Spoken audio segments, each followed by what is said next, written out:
बिस्मिल्लाहिर्रहमानिर्रहीम। मैं हूं नाइला भट्टी। आप देख रहे हैं CNN न्यूज। नजर डालते हैं आज की ताज़ा खबरों पर। रिपोर्ट मोहम्मद शमाउन नज़ीर। ढुमकी पुल नहर में गिरने वाली बारात वाली गाड़ी के 5 अफराद की लाशें मिल गई। बारात मेलसी से मुल्तान वापस जा रही थी। डिप्टी कमिश्नर और DPO बिहाड़ी का गाड़ी नहर में गिरने के वक़्वा का जायजा लेने के लिए पुल ढुमकी का दौरा और कहा कि दुख की इस घड़ी में तमाम हमदर्दियां मुतासरा खानदान के साथ हैं। मज़ीद जानते हैं शमाउन नज़ीर से। जी बिल्कुल, गुज़िश्ता रोज़ अफसोसनाक वाक़े की इत्तला मिलते ही डिप्टी कमिश्नर बिहाड़ी सैयद आसिफ हुसैन शाह और DPO बिहाड़ी मोहम्मद ईसा खां का गाड़ी नहर में गिरने के मौके का जायज़ा लेने के लिए पुल डमकी गए। इस मौके पर उनके हमरा असिस्टेंट कमिश्नर मेलसी, रेस्क्यू 1112 महकमा अनहार और दीगर अफसरान भी मौजूद थे। डिप्टी कमिश्नर और DPO बिहाड़ी ने तमाम वक़ूअ का बारीक बीनी से मुलाहजा किया, मुतासरा फैमिली के मेम्बरान से भी मिले और तमाम तफसीलात हासिल की। रेस्क्यू 1112 ने 5 अफराद की लाशें और गाड़ी को नहर से निकाल लिया। हादसे के दौरान अब्दुल्ला मो ज़ाती तौर पर बच गया, जिसे नहर से निकाला गया। डिप्टी कमिश्नर और DPO बिहाड़ी ने कहा कि दुख की इस घड़ी में तमाम हमदर्दियां मुतासरा खानदान के साथ हैं। बरातियों की गाड़ी तेज रफ्तारी के बहस डमकी नहर में जा गिरी थी। गाड़ी में पांच नौजवान सवार थे, जिनकी उम्र 20 साल से कम थी। बारात मेलसी से मुल्तान वापस जा रही थी।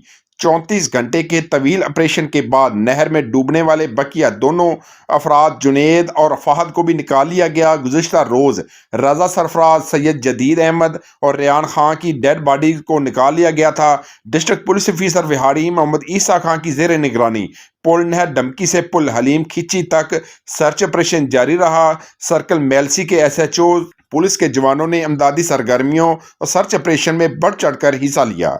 जी टंडोल अयार से रिपोर्ट मोहम्मद आसिफ कायमी। पूरे मुल्क की तरह टंडोल अयार जिला में दरख्तों की बेहतर पैदावार और जानदार बनाने के लिए लोपिंग का अमल शुरू हो गया है। अक्सर मकामात पर लोपिंग की जा रही है। टंडोल अयार के इलाके में नितू मौरी के करीब लोपिंग के दौरान मुकामी बासर लोगों ने अपने फ़ायदे के लिए लोपिंग का फ़ायदा उठाते हुए दरख्त काटने की कोशिश की, जिसको बर वक्त रोका गया। इन ख्यालात के साथ DFO टंडोल अयार शफक अनवर राजपूत ने मीडिया से बातचीत करते हुए किया। उन्होंने मज़ीद का क्या कहा, अब आइए जानते हैं टंडोल अयार से मोहम्मद आसिफ कायमी की इस रिपोर्ट में। पूरी मोटरवे जो है ये हमारी बाईपास जो भी है, बिकॉज ये जो होता है ना, ये एक ग्रोथ स्टंट प्रोसेस होता है। अगर आप पुरानी ब्रांचेस को प्रून करते हो या लॉप करते हो तो ग्रोथ जो है वो चलती रहती है, अदरवाइज ट्रीज जो होते हैं वो डेड हो जाते हैं। और ये हमारी सर्दियों के सीज़न में ये सिल्वीकल्चर ऑपरेशन होता है।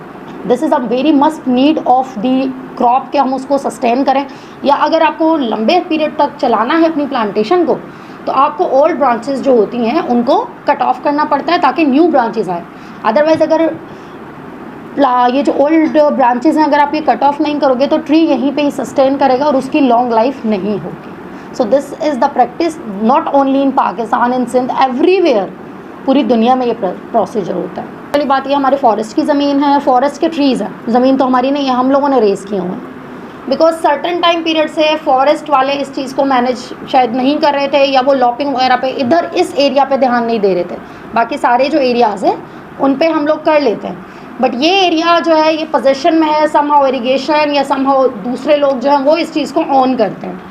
बट मैं अब यहाँ पे हूँ तो I have taken the step कि ये हमारी प्रॉपर्टी है, हम लोगों को इसको मैनेज करना है, हम लोगों को सारे सिल्वीकल्चर ऑपरेशंस करने हैं। सो ये चीज़ होती है कि हम लोग अगर किसी को भी कहते हैं तो वो ब्रांचेस जो होती हैं वो जितनी भी उनकी जो वर्थ होती है वो हमारे जो account budget and officer account है हमारा फॉरेस्ट का, उसमें उसकी DD सबमिट होती है। पहले कॉन्ट्रैक्टर हमें पैसे देता है, सबमिशन होती है, उसके बाद हम उसको अलाउ करते हैं। ऐसे हम किसी को अलाउ नहीं करते कि आए जी काट लें।